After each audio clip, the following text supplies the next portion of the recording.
Aloha, snack bar, everyone. It's the one, the only, the majestic ape, coming to you live with the main man, the denizen of the airwaves, the uncanny one, aka CJ, and we're here to tear it up on another Mornings with V and CJ, where we break down the news, the information, and then everything else that matters. And if you think we're fake news, you're a retard. With that being said, CJ, good morning. How are you, buddy? I'm doing great, V. How you doing? I'm hanging in there, man. I'm doing my thing, and I missed the absolute bloodletting, which was Trump's going off on the media, bro. What happened? I saw the after effects. I saw like tears. I heard the press corps was just walking out of the White House all misty eyed and tears, and some of them looked like they were doubled over, holding their groin like they got kicked in the nuts, man. Like what happened, bro? Yeah, I mean, so he kicked it off and he talked around the progress that's been made, the amount of appointees, what's happening, the transition. He talked around mostly around the commitment that he made while he was campaigning, right? If you think of everything that that he promised when he was on the campaign trail, he worked diligently at that, and just kind of, setting up the tone for the conference in terms of, look what good has been accomplished. Look what we've done so far at this point. Yeah. And in terms of administrations, V, I think it's probably one of the quickest transitions I've seen in terms of, legislative, getting some things accomplished that are meaningful. Yeah. And not necessarily talking. So then he instantly, after he finishes that he goes ahead and says, okay, I'm going to go ahead and, open it up to questions. And just very transparent about it. He was completely, unscripted, and just kind of just blasted the media in terms of their reporting of the inconsistency. Anything that he did was bad. The whole in regards to Russia, the Russian fear, and mostly around the accurate coverage. And he said in the entire press conference, like, listen, I don't mind. I can read negative things in the media. I don't mind that, but what I don't like is the inaccuracy that's covered, how my words are twisted, or even some of the bogus media that's been put out there, and in part mostly around the leaks that are occurring from the White House. And then he kind of mapped out and he listed all those leaks. So when you think about the conversation with Mexico, the conversation with Australia, all those narratives that came out were controlled by the media, that those conversations shouldn't even been out there, right? In regards to what those conversations were about. Right. So then, absolutely.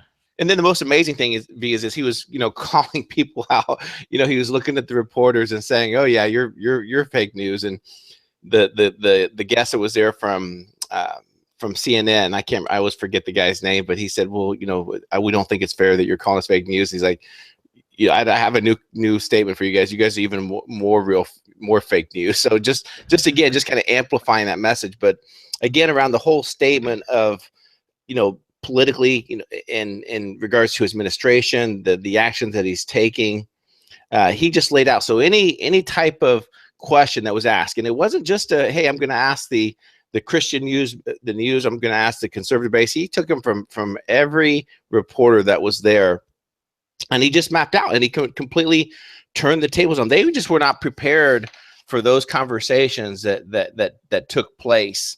And again, I think it just falls back to the fact that he's trying to, and this is the thing that really amazed me, he's trying to almost try to, push the reset button with the media to say, hey, listen, we can eat. It was more like a boardroom to me when you're talking to your investors, your department heads and so forth, and him saying that, listen, we can get along here, we can work together. Yeah. I'm asking you to do this for and what I liked about it, he kept talking about the American people, that let's do this for the American people. And he slammed CNN. He talked about their ratings being worse than Congress, which was he laid it out on the floor about that. He talked about the fact that why didn't they hammer Hillary on the fact that they talk about this whole narrative that he has a cozy relationship with Vladimir Putin, right? That's all they've been talking about. But why didn't they report whenever Hillary sold 20% of the uranium, to Russia? Where were they then? Why weren't they upset? She had a more cozy relationship with Vladimir Putin at that time. And then also he slammed, why aren't they reporting on the Democratic Party and all the roadblocks they keep throwing in front of them, whether they're walking out of or not showing up for, the hearings taking place, the confirmation hearings. Why aren't they, reporting the fact that he's trying to meet with some of these leading Democratic representatives in Congress and Senate, and the Democratic leadership is telling them not to. So he's been trying to meet with is Elijah Cummings. He's been trying to meet with him and talk about the inner city, talk about the urban communities and how to revamp them. And Elijah won't return his call. He will not call back to say, yeah, let's get this meeting on the books. Let's do this. Right. So again, I think it falls back to, a couple of things. Number one is that getting the message out regarding the good things that are happening. When you look at the media, you would think that the wheels are falling off of this administration, that there's going to be a coup next week, that there's going to be impeachment hearings, and that's what the media has been portraying the last couple of weeks. Right. But in fact, when you look at it, there's a lot of great things that are happening. Correct. And just again, it was a great newscast. I've never seen anything like that before in my life. I really haven't.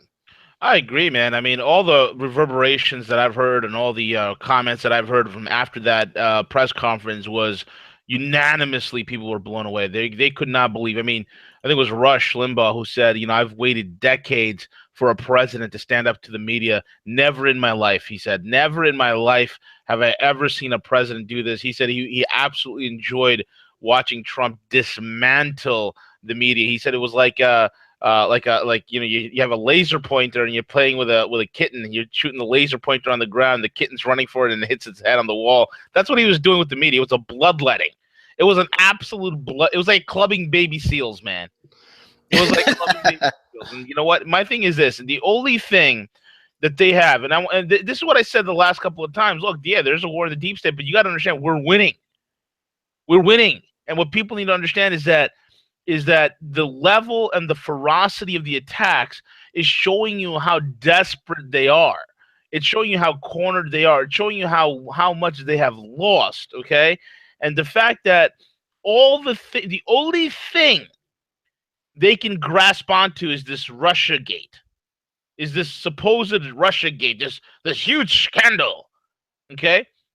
And that's the only thing they can hold on to. And it's a vaporous thing. There's really nothing there to begin with. I mean, if that's not a sign of clear weakness and desperation, CJ, I do not know what is. It is. And the unfortunate part is that the news, the MSM, they're trying to influence the political climate. They are trying to insert their own narrative. They are totally disregarding the American public at the sake of their owners, the people that own them. So you're absolutely right, V. But it was just, if you haven't watched it yet, for our listeners, go watch it yourself. It's just amazing. I'll probably watch it again just because some of the Q&A that took place. There was the back and forth and everything. But yeah, just a great job. And I hope that I doubt if they will. Shepard Smith, blew up on air last night on Fox. His G-string was just pulled a little bit too tight on air last night. And, he just had a lot of difficulty, controlling himself, saying, what Trump is doing is very reckless, very dangerous. How dare him try to discredit the MSM? How dare he? How dare he? And the only one that seems to care is the media itself, which has a 6% approval rating for those that didn't know. Exactly. Oh, and what they very easily could have been reporting on is something that you had sent me in regards to the fact that the deep state was utilizing uranium-based weapons in Syria. Yeah, man. That's in violation of the Geneva Articles of Convention, number one. Number two is there's another violation. There was no declaration of war to go ahead and drop munitions in Syria.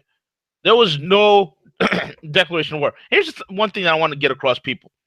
People say, the president is commander-in-chief. No, he's not. Okay? The president is only commander-in-chief by law, and he only becomes commander-in-chief when he gets a declaration of war and authorization from Congress for a declaration of war. And then, and only then, at that point, does he become commander-in-chief. So a Dumbo decided to drop 36,000 munitions on 7 countries every day of his friggin' life in the office is a clear violation of the Geneva War Convention.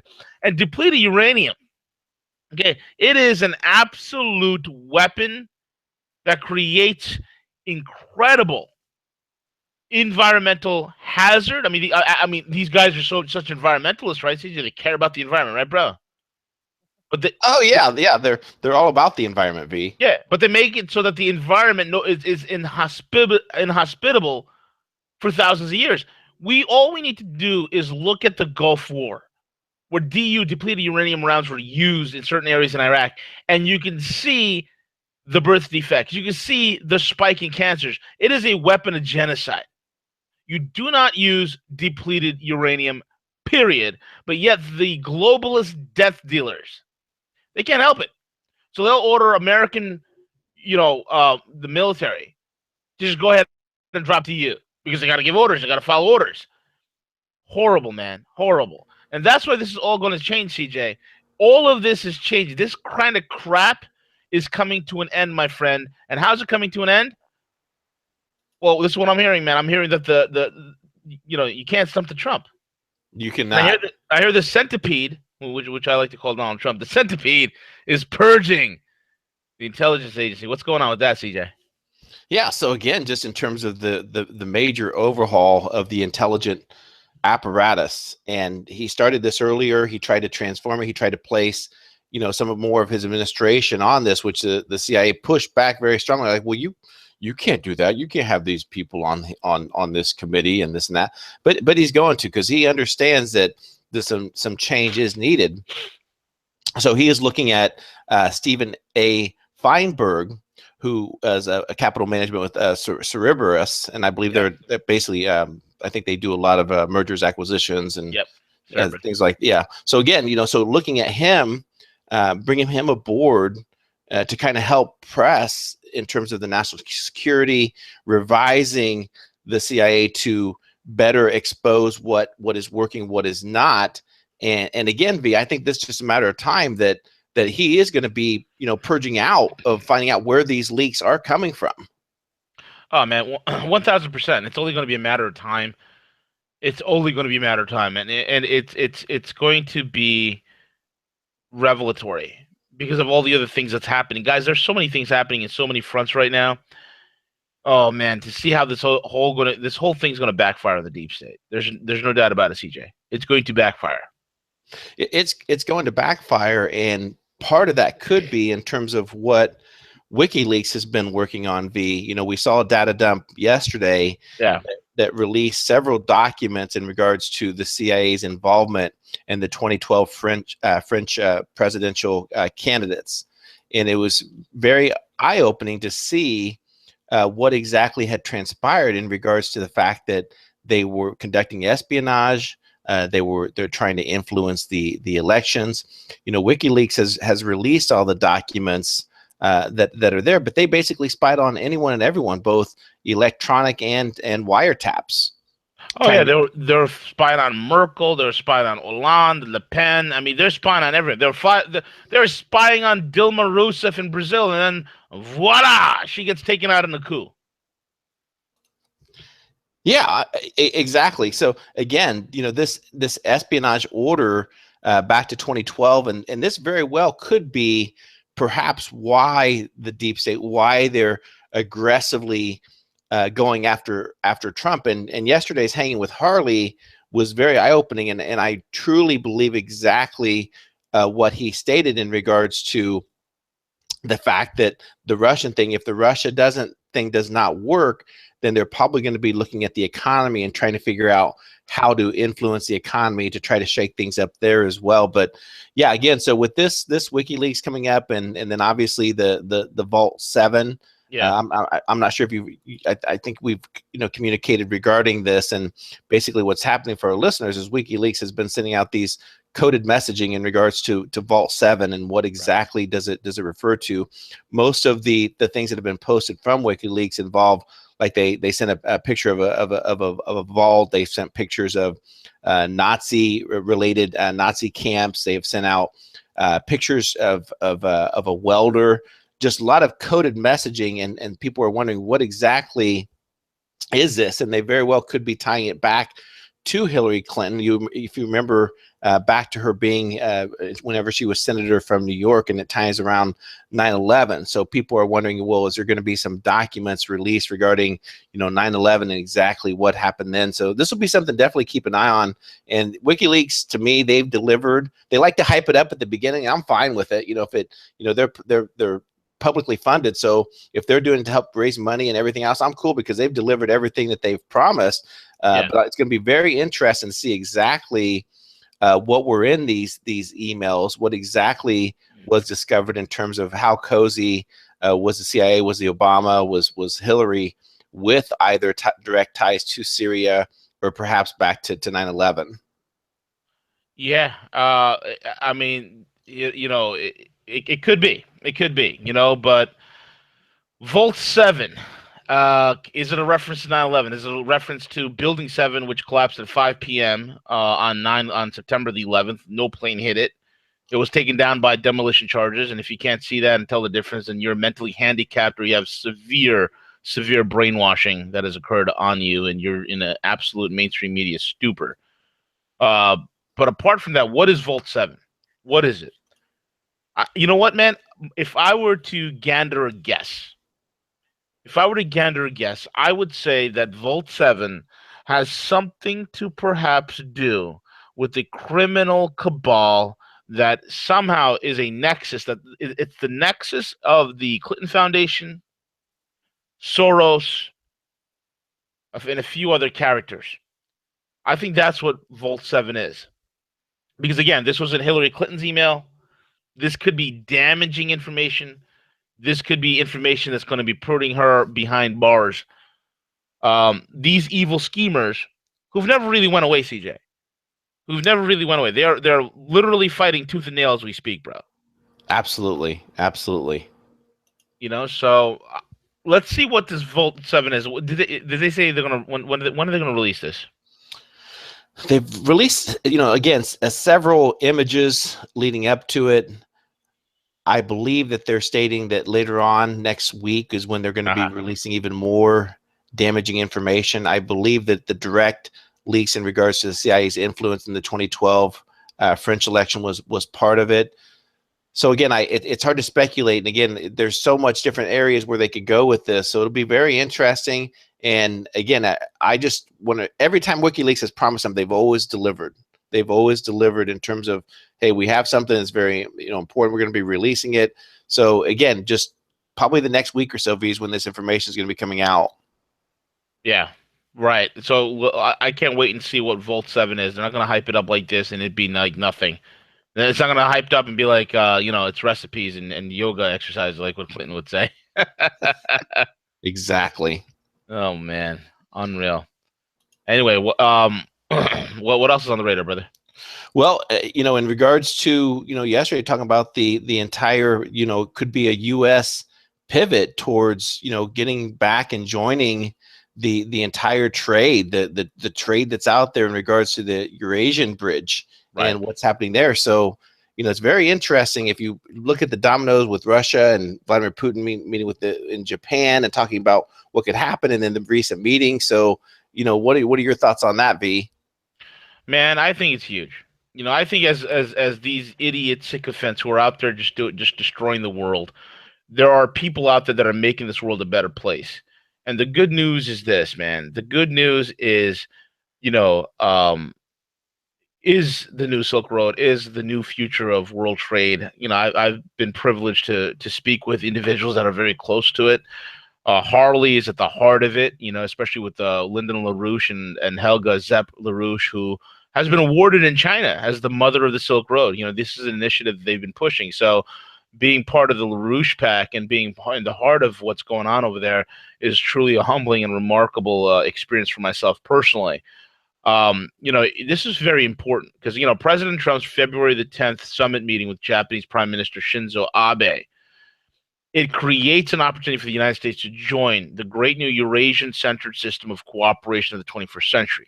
It's a new system of great nations, which includes Japan, China, Russia, plus more than 70 other nations with 4.4 billion in population, all of which has joined China's One Belt, One Road initiative of worldwide development corridors. Abe has prepared a contingency package for this upcoming summit, which includes Japanese high-tech investments in the United States to create hundreds of thousands of good jobs. Japanese media report that Prime Minister Abe has prepared a plan which includes large-scale investment in high-speed rail in Texas and California, along with other infrastructure investment, as well as mutual cooperation towards advancement of nuclear power, space technology, and breakthrough technologies. Japan's development of this package for Washington must be understood as a spin-off of the revolutionary agreements made between Japan and Russia over the recent months. The two countries have been negotiating a peace agreement. They have officially been at war with each other for over 70 years, but these peace negotiations are unique in form, as they would never have been possible outside the context of a new Eurasia-centered agreement among nations, of which most Americans are still completely aware. There's a huge move happening, CJ. Huge move happening. And what they're planning on doing is building a high-speed land bridge that will go from the Bering Strait, which crosses the 54-mile gap between Alaska and the far east of Russia. And that's going to be a very keen, piece that's going to significantly open up the untapped Pacific North Basin. Areas of this region, like the USA, Russia, Canada, China, Japan, and the Koreas, are located in an area with a large percentage of the world's untapped natural resources, okay? The most advanced technologies of fusion research, space exploration, nuclear power, high-speed rail are now in a state of potential collaboration. This is what the deep state's freaking out about. They don't have a monopoly on this. See, the death dealers don't create; they destroy. The death dealers, they don't set free; they enslave. The death dealers, they don't build; they corrode. Okay, they are the cancer. Now, the cancer is being excised globally. Okay, and what's going to happen with the building of this new Bering Strait bridge, which will connect? I mean, you look at the map. I mean, if you can see the map, guys, you want to talk about the most resource-rich area of the world. It's right there. It's almost within a specific window that runs across northern Canada, northern United States, Alaska, into Eastern Europe. It's a perfect window. And there is where you find all the riches and resources of the entire planet. It is exciting. And that's what these people don't want. This is the next. It's time for humanity, like Helga LaRouche says. It's time for humanity to grow up. It's time for us to go and achieve. And hell, man, go interstellar, bro. Absolutely. Absolutely. And with that being said, I think we covered it all, man. Yeah, we did. We did. Yeah, it's an excellent, awesome time to be alive. So much is going on. And, you know, who would have thought that we'd be seeing this, where there's a very unique window, very unique opportunity for humanity to rise, and take back our freedom, take back our liberties. So just very exciting. Absolutely. With that being said, guys, thank you all for listening in. And again, check us out on roguemoney.net. Follow us on Twitter at the Rogue Money. Check out the Rogue Money Facebook page. And the new Rogue Money website will be up shortly. I can't wait. It's going to be exciting. We're rolling out some new technology. It's going to make it even more powerful. Also, check out our sponsors. If you are in need of credit repair, you need some help with debt, or you just need a credit checkup. Okay, hell, everybody needs a credit checkup. You know, let's take a look at it. Let's go in there. Let's fix it. Let's improve it. Let's make your score even better. Whatever your situation is, call myfreedomnow.us. Check out those guys, myfreedomnow.us. Click the button over there, and then you can actually book a call with even yours truly. With that being said, we're over and out. Take it away, CJ.